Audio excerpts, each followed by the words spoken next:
Barack Obama is preparing for his big primetime speech and his first State of the Union address since re-election. His main focus will be domestic issues, economic recovery, gun laws and immigration.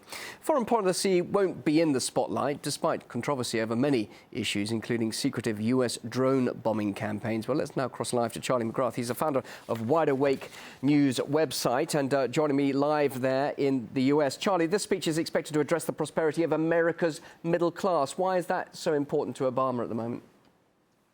Well, I think, there's a number of reasons why, but the primary reason is we've had all this promise over the last 4 years that we were going to revive the middle class and we were going to strengthen it, and exactly the opposite has occurred. But there's another reason why I believe that they want to get the middle class on board with any future raising of debt ceilings or the March deadline for sequestration is coming up. This is the government by crisis tactic that we like to use. Talk about the middle class, talk about how we're going to do things for them, but it's only going to work if we throw you further and further into debt. I think that I think the suffering middle class is impossible to ignore, and I think this is why it's top of his speech tonight. Does the middle class really not recognize the fact that it is, in effect, sitting on a time bomb come March?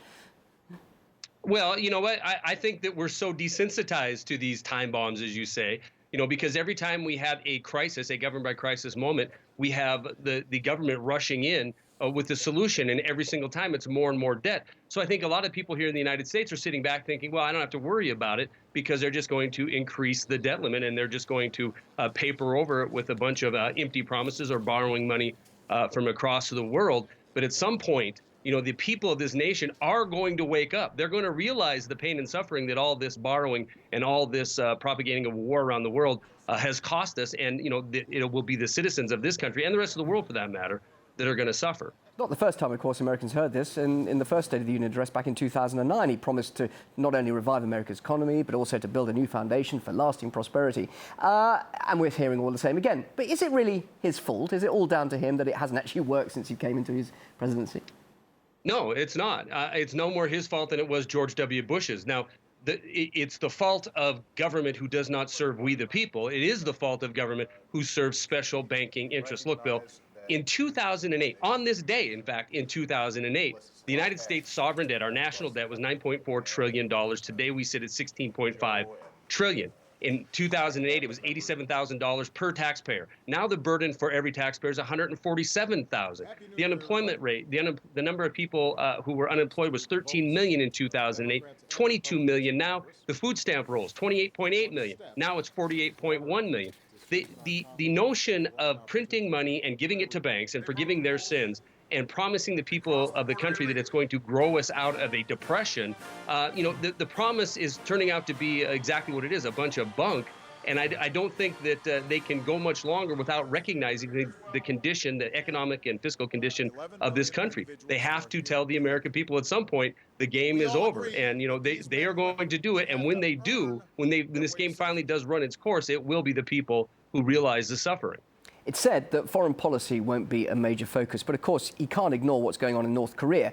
Aren't Americans fearful of this threat? Because North Korea is saying they do actually want to develop a bomb that can be aimed at the US. So what do you think he's going to say about that today? Well, I think, Pyongyang did their job in making sure that this discussion or this topic was brought up tonight. I don't think the president can avoid it. They tested a nuclear weapon yesterday. I think that he'll certainly address it and stoke the fear of the evil empire of North Korea.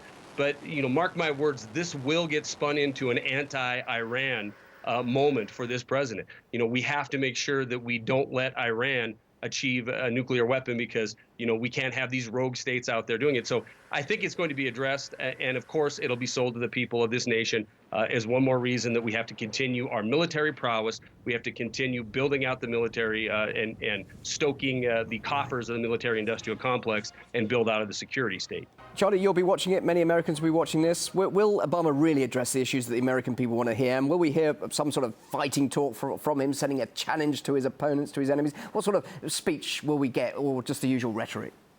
The usual rhetoric, no doubt about it. Look, it is my firm contention that there is no difference between Barack Obama and George W. Bush. I do believe they serve the same master, special financial interest. And when the cameras are on, he'll say, either one of them will say whatever they need to say to stoke their base. But behind closed doors, it's mission as usual.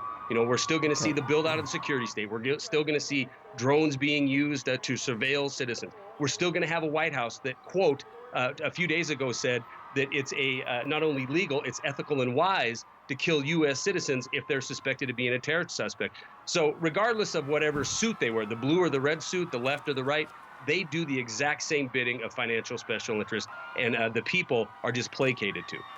Founder of Wide Awake News, Charlie McGrath, thank you very much indeed for joining us live here on RT. Good to hear Thanks, from Bill. you.